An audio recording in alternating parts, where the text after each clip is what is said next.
দীক্ষাদাতাদের রুচিভেদ। শ্রী শ্রী বাবা বললেন, দীক্ষাদাতাদের মধ্যে অনেকেই সত্যিকারের সাধক আছেন, আবার অনেকেই মেকি গুরু। কে খাঁটি আর কে নকল সেটা নিয়ে আমি কথা বলতে চাই না। আমি শুধুমাত্র খাঁটি দীক্ষাদাতাদের প্রসঙ্গে আলোচনা করব। খাঁটি দীক্ষাদাতাদের মধ্যেও বিভিন্ন রুচির লোক দেখতে পাওয়া যায়।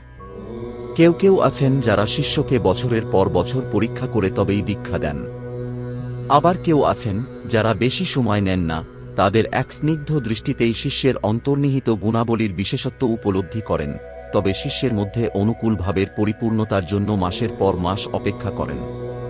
আবার এমনও দীক্ষাদাতা আছেন যারা মনে করেন, শিষ্য যোগ্য হোক বা অযোগ্য, উদাসীন হোক বা ব্যাকুল, প্রার্থী হোক বা না হোক, এমনকি ভক্তিমান হোক বা নাস্তিক, দীক্ষা একবার দিয়ে দিই, পরবর্তীতে সময়ের সাথে সাথে এই দীক্ষার কোনো না কোনো সুফল তার জীবনে দেখা দেবেই।